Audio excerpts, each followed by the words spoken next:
I go to an Indian church. All the parishioners are from Indian culture and Indian background. We're raised in the Indian style in an American context. A good career is a very important part of the Indian culture, you know. All of our parents came over to the United States with very little money, and they struggled to get here. People, I guess, are surprised when I tell them I'm in a seminary on the path to priesthood, God willing. It's not really on target with what all of our parents came here for, but, you know, my parents are very open to it. The priesthood is certainly a sacrificial life. It doesn't mean it's not a joyful life. It's precisely sacrifice and joy, blessings, all mixed together.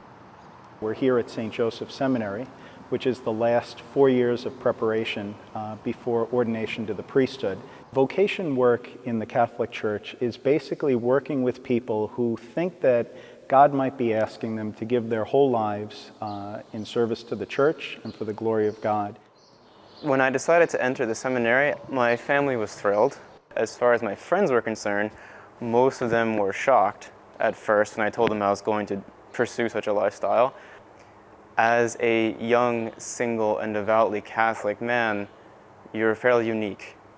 So if you find a group of like-minded people, notably seminarians, where you fit right in, and you think, wow, this is where I belong. And then maybe as you consider it more deeply, you realize some parts of this lifestyle don't really agree with me. When I decided the priesthood was not for me, I had been looking into it and considering it for about a year, maybe a year and a half. What made me first think that perhaps I wasn't called to the priesthood was the fact that I fell in love. And before that, I had never seriously considered the seriousness of the discipline of celibacy. When I had met her, I had just signed the application to apply to the seminary. I took a few months to think about it and decide which way I should go, and I decided to go with her. I guess in every vocation, whether it's the married life, priesthood, religious life, or single life, there's going to be sacrifices. But there are also different graces that come along and different things that a married man can't do, like offering Mass and being able to give a child their first communion. So, of course, there are sacrifices, but there are also great things that come with the priesthood as well. For me, it'll be 5 years of study in the seminary. And I think one of the main reasons is they want you to make sure that you know what you're doing. The norm was to go straight from high school into the college seminary. Today, more men than not have a little bit of life experience and then they go in, kind of like myself. I was a police officer for 2.5 years in Brooklyn. I wore the police uniform the last time in the beginning of August of '08.